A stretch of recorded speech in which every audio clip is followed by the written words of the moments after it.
It's been a week since the release of Mario Kart World, and the big problem everyone seems to be having isn't just surviving the boring straight sections, but it seems to be just keeping their speed, specifically keeping their speed on the water sections. On day 1, I found myself struggling hard to maintain any sort of consistent speed. I kept falling to off-road too, it was a whole mess. The water physics are just way too sloppy and delayed to make it through, but today, I think I found a band-aid to put on this bullet hole wound.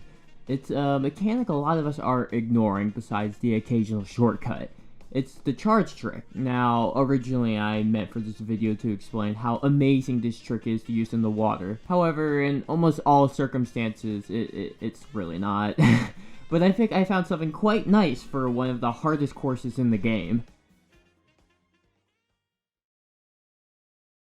For reference, there are 3 different types of water in the game, and really only 2 types that matter. There's still water, downstream, and wavy water. Still water doesn't really seem to be used a whole lot on any of the tracks. It is sometimes, but it's not really specific to any sort of track.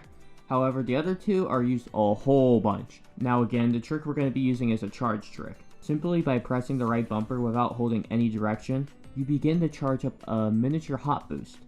Typically, it's a lot slower to chain these together, as much as it pains me to admit. This would help make the straight highways so much better if it were equivalent to wheeling from Mario Kart Wii. It just needs to be buffed in my opinion.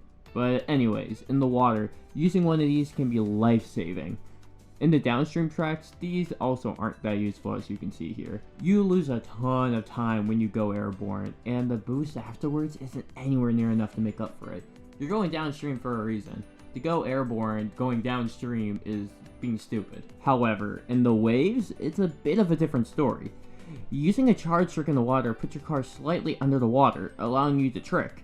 If you can chain these into some waves right after, you'll be saving a good amount of time and maintaining your speed in the water, which is most important. Here I have a side-by-side comparison of charge tricking and regular driving. While they actually cover the same ground on the same exact frame here, had this kept going, the side with the charge trick would have outpaced the other. Now, it's not always faster to charge trick in the water. If there are a ton of waves in front of you, trick off those instead.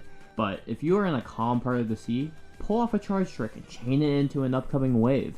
It will allow you to, trick repeatedly and boost continuously on upcoming waves. The point is, when in online or any chaotic race, you can't rely on random waves to save your race. Charge tricks can give you that starting boost that you need to begin a continuous trick chain in the water. Don't spam charge tricks together, as that is definitely slower, but one to get you moving is great.